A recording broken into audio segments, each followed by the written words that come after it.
Student, मैं आपकी teacher प्रेरणा सक्सेना। आज हम पाठ 18 हिंदी का पाठ 18 दीप से दीप जले पढ़ने जा रहे हैं। तो आप मेरे साथ साथ पढ़ना शुरू कीजिए। किताब अपने सामने रख लीजिए। दीप से दीप जले का मतलब है जैसे ही एक प्रयास करेगा तो दूसरा भी करेगा, फिर तीसरा करेगा। इस तरह से प्रयास करने से हमें सफलता जरूर मिलती है हर चीज़ में। तो दीप से दीप जले पाठ का नाम है, पाठ 18। पढ़ना शुरू करते हैं। ठीक है, इस पाठ में हमें पॉलीथीन यानी जो पन्नियाँ होती हैं ना के प्रयोग से होने वाली हानियों की जानकारी मिलेगी। पॉलीथीन के उपयोग के विरोध में जनमानस तैयार करना है और अपन को प्रत्यय का ज्ञान प्राप्त होगा। पढ़ना शुरू करती हूँ। आप अपनी किताब को अपने सामने खोल कर रख लीजिए। मैं पढ़ती हूँ, आप भी मेरे साथ साथ पाठ को समझिए। दोपहर का समय था, सूरज आग उगल रहा था।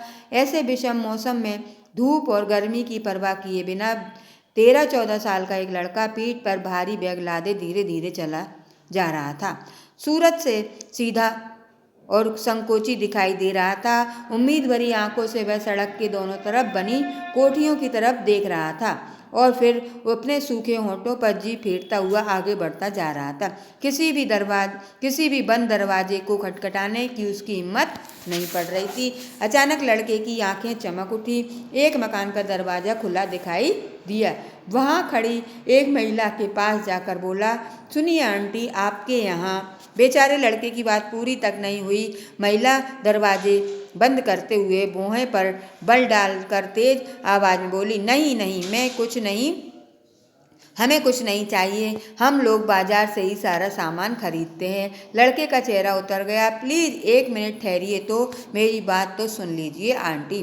रमा को बड़ी झंझलाहट हुई। अजीब है, यह लड़का भी पीछे पड़ गया। इस तरह घर घर घूमकर सामान बेचने वाले लड़कों से कई बार ठगी जा चुकी हूँ। वह इसलिए अब उसे कोई चीज़ नहीं दिखाती, खरीदती है। पर आपके यहाँ एक गिलास पीने का पानी मिल सकेगा? लड़के ने कुछ झिझकते हुए पर झटपट अपनी बात कह दी। पानी? अरे पानी तो जरूर मिलेगा, एक मिनट ठहरो, कहते हुए रमा अंदर चली गई। एक गिलास पानी लाकर उसने लड़के को थमा दिया। जितनी देर लड़का पानी पीता रहा वह गौर से उसे देखती रही। पानी पीकर धन्यवाद देते हुए लड़के ने गिलास लौटा दिया और बैग उठाकर वह चलने को हुआ तो रमा बोली, ठहरो। लड़का रुक गया। कौन सा सामान बेचते हो तुम? रमा ने पूछा। नेक्स्ट पेज पे आइए। जी कुछ नहीं। रमा चौंकी। तो फिर मुझे क्यों रोक रहे थे? सिर्फ पानी मांगने के लिए? जी नहीं। लड़के ने अपनी बड़ी बड़ी आँखें उठाकर अब पहली बार रमा की ओर देखा। पहलियां मत बुझाओ, साफ साफ कहो, बात क्या है? रमा गंभीर हो गई। मुझे आपसे एक जरूरी बात पूछनी है। क्या आपके यहाँ बाजार से पॉलीथीन की थैलियों में सामान आता है? हाँ आता है। तुम्हें इससे क्या लेना देना? आजकल ज़्यादातर दुकानदार पॉलीथीन की थैलियों में ही दाल चावल साग सब्जी फल साबुन और टूथपेस्ट देते हैं। क्या आपके घर में ऐसा ही होता है? हाँ होता तो है। रमा को मानना पड़ा।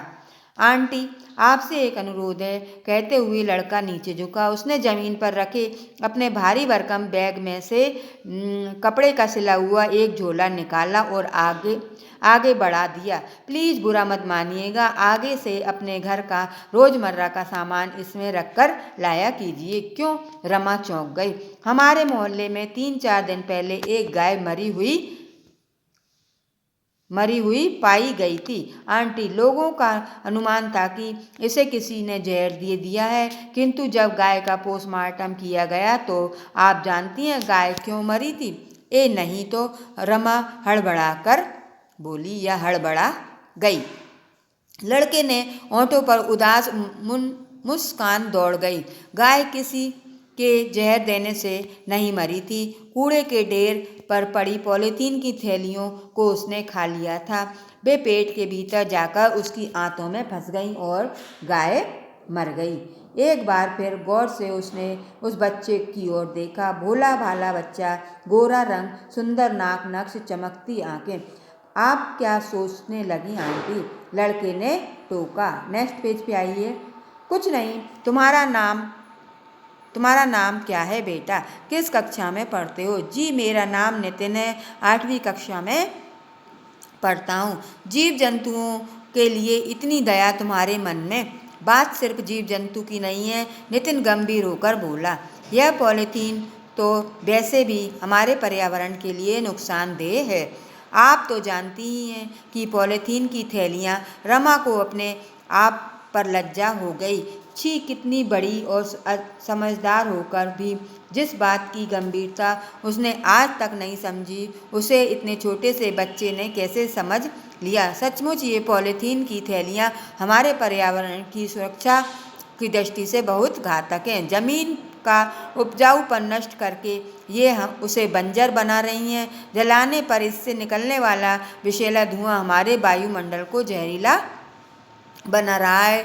ये थैलियाँ और घर की मोरियों और नदी नालों में जाकर पानी का बहाव रोकती हैं, जानवरों के पेट में जाकर उनके प्राण ले लेती हैं। फिर भी हम बाजार से सारा सामान इन्हीं थैलियों में लाना पसंद करते हैं। हम अपनी छोटी सी सुविधा के लिए पर्यावरण को कितना दूषित कर रहे हैं। आपको मेरी बात अच्छी नहीं लगी आंटी? रमा को सोचती हुई पाकर नितिन ने पूछा। रमा ने कहा, तुम बहुत समझदार हो बेटा। तुम्हारे दिए हुए इस कपड़े के झोले में ही आज से मैं अपना सामान लाया करूँगी। रमा ने हाथ बढ़ाकर झोला थाम लिया।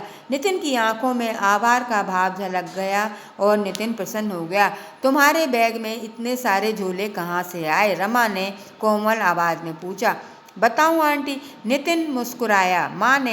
माँ के पास पुराने कपड़े का ढेर था, उसके बदले में कोई बर्तन लेना चाहती थी। मैंने माँ से कहा कि बर्तन लेने के बजाय वह मुझे इन कपड़ों के झोले सिलकर दे दे, और यही इस बार मेरे जन्मदिन का उपहार रहेगा। ऐसा अनोखा उपहार तुम ही मांग सकते थे बेटा। रमा रीझ गई। मैंने संकल्प लिया, इन झोलों को मैं ज़्यादा से ज़्यादा घरों में पहुंचाऊंगा। पॉलीथीन की थैलियाँ खाकर अब कोई गाय नहीं मरेगी, है ना आंटी?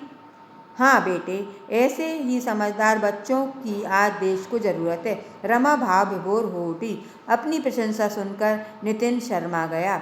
लेकिन इतनी कड़ी धूप में घर से मत निकला करो बेटे, कहीं बीमार पड़ गए तो परेशानी हो जाएगी, रमा ने प्यार से समझाया। नेक्स्ट पेज पे आइए।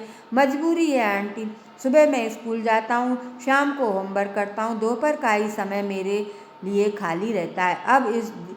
अब इस दीप से और सैकड़ों दीप जलाने की जिम्मेदारी हम सभी की है। जी कैसे? नितिन कुछ समझा नहीं। पुराने कपड़ों का ढेर मेरे यहाँ भी है। मैं इनसे झोले तैयार करके अपनी कॉलोनी के घरों में पहुँचाऊँगी। जिस तरह तुमने मेरे भीतर पर्यावरण के लिए चेतना जगाई है, मैं भी उसी तरह दूसरों में जगाऊंगी। देखना, बहुत जल्दी हमारे पूरे देश में पॉलीथीन की थैलियों का इस्तेमाल बंद हो जाएगा। सच आंटी, बिल्कुल सच बेटा, रमा मुस्कुराई। यह सिर्फ शुरुआत है। धीरे धीरे दीप से दीप जलने की प्रक्रिया समूचे देश में फैल जाएगी। पर्यावरण की शुद्धता के लिए देश का हर नागरिक जाग उठेगा। कितना सुखद होगा तब। नितिन की आंखों में एक चमक दौड़ गई।